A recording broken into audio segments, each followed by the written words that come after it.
Assalamu alaikum. Bonjour à tous et bienvenue dans le 51e mini-cours d'arabe littéraire de cette série consacrée à l'étude des dialogues du manuel d'expression de la méthode de Médine. Aujourd'hui, nous continuons l'étude du premier dialogue de la deuxième leçon qui relate une discussion entre deux étudiants, Mohammed et Ishaq. Dans la suite de ce dialogue, Mohammed pose à Ishaq une nouvelle question. Hal anta talibun fi kulliyati al-lughati al-arabiyyah? La, ana talibun fi shu'bati al-lughati al-arabiyyah. La question de Mohammed est composée de 7 termes. Hal, qui est une particule interrogative qu'on utilise pour transformer les phrases à la forme interrogative et demander la confirmation d'une action ou d'une situation à la manière de la formule est-ce que en français. Anta, qui correspond au pronom personnel tu ou toi en français. Talib, qui signifie étudiant. Fi, qui est une particule du cas indirect dont la fonction principale est d'indiquer la position à la manière des prépositions à ou dans. Kulliya, qui signifie faculté dans le contexte de l'université. Al-Lugha, qui signifie langue. Et enfin, Al-Arabiyya, qui correspond à l'adjectif arabe. Comme pour les deux répliques précédentes, cette question de Mohammed ne comporte aucun verbe et interroge sur la situation d'Ishaq dans l'université. On peut donc en conclure que c'est une phrase nominale, en arabe, jumlatun nismiyya. Cette phrase commence par la particule hal, qui a pour fonction de former une phrase interrogative et de demander à l'interlocuteur de confirmer ce qui la suit. Pour visualiser le sens de cette phrase en français, il faut à nouveau imaginer la présence du verbe être, ce qui nous donne « Est-ce que tu es étudiant à la faculté de langue arabe ?» Comme nous l'avons vu dans l'étude du titre de cette leçon, il n'y a pas d'équivalent en arabe littéraire à la préposition de qu'on utilise en français pour relier les noms entre eux et exprimer une relation de possession, d'appartenance ou de spécificité. Pour exprimer cette relation en arabe, on utilise l'annexion, al-idrafa, qui consiste simplement à les juxtaposer tout en respectant certaines règles sur lesquelles nous allons revenir. Fi kulliyatil lughati, dans la faculté de langue. Du point de vue de la déclinaison, nous avons ici de nombreux éléments que nous allons maintenant analyser.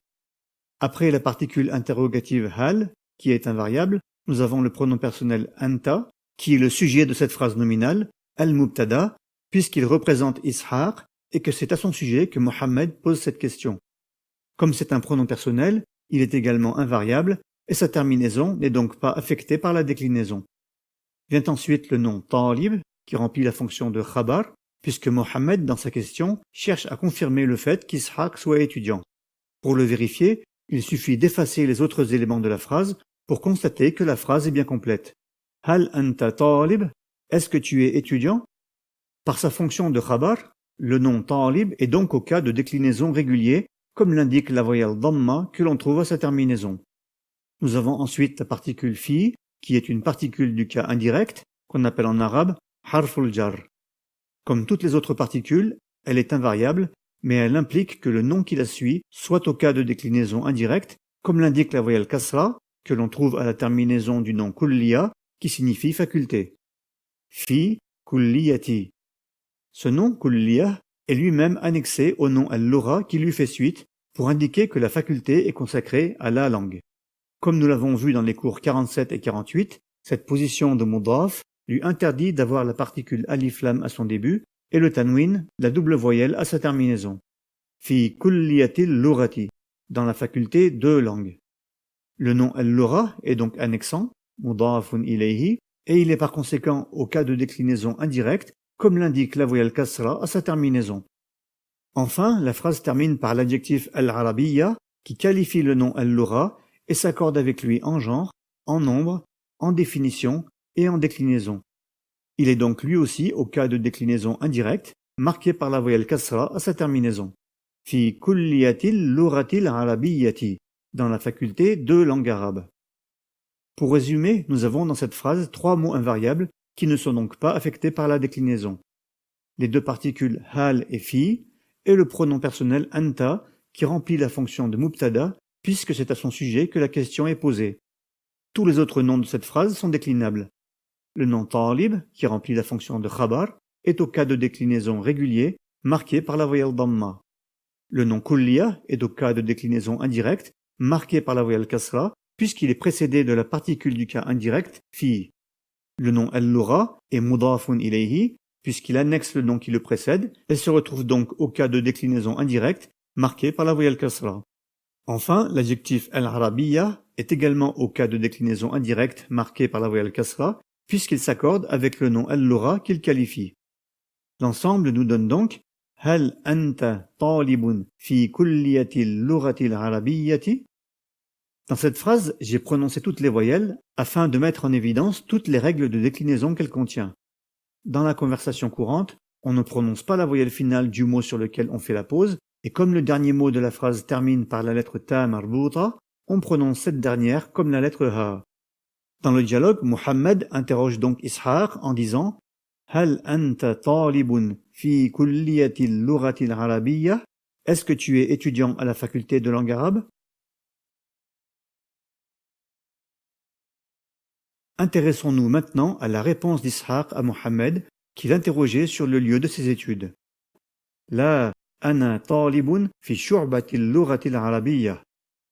La réponse d'Ishaq est composée de 7 termes, dont 4 sont exactement les mêmes que ceux de la question de Mohammed.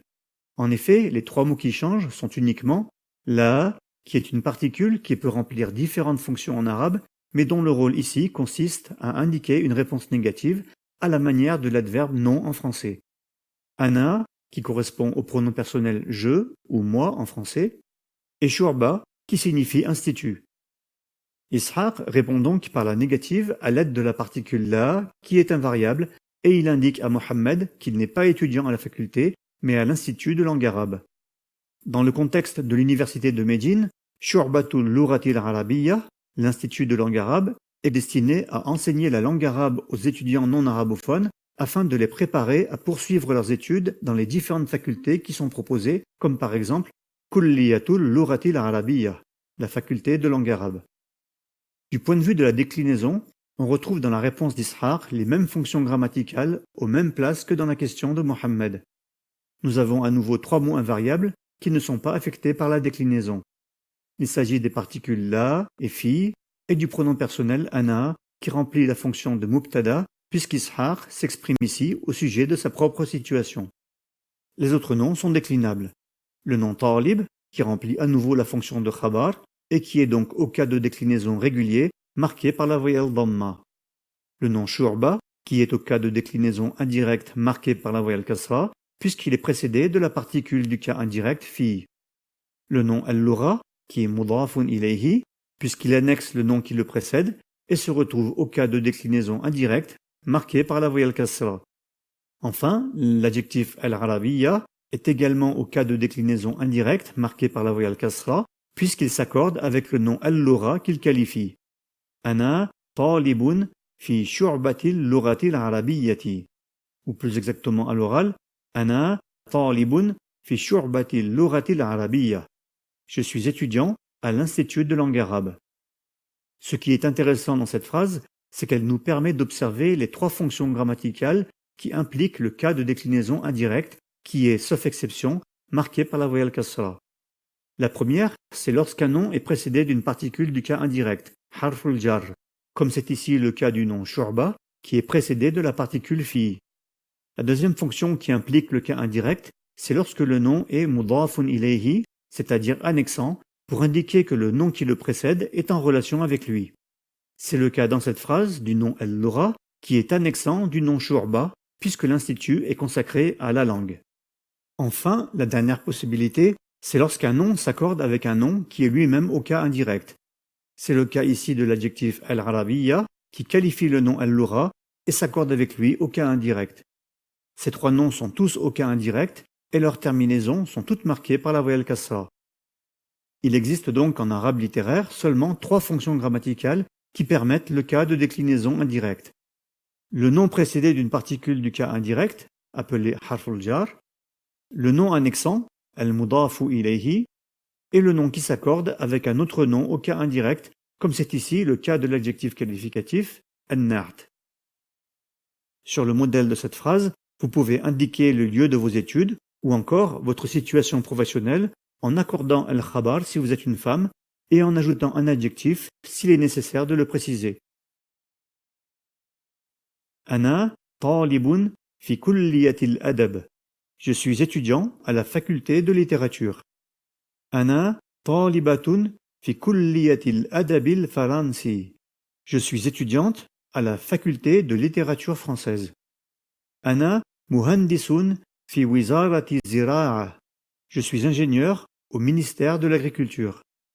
Ana mu'azzafatun fi wizarati shu'uni l'ijtima'iyya. Je suis employé au ministère des Affaires sociales. Voilà pour aujourd'hui, ce 52e mini-cours d'arabe est maintenant terminé. Si vous n'avez pas compris un point en particulier dans cette explication, n'hésitez pas à me l'indiquer dans les commentaires. On se retrouve très bientôt pour la suite de l'étude de ce dialogue entre Mohammed et Ishaq. Si vous souhaitez recevoir les prochains cours ou consulter les cours déjà publiés, ainsi que l'ensemble de mes supports d'apprentissage de l'arabe littéraire, je vous invite à vous inscrire gratuitement au club privé Arabe Réussite en cliquant sur le lien indiqué dans la description. Pour être averti de la parution de mes nouvelles vidéos, abonnez-vous à ma chaîne. Wassalamu alaikum.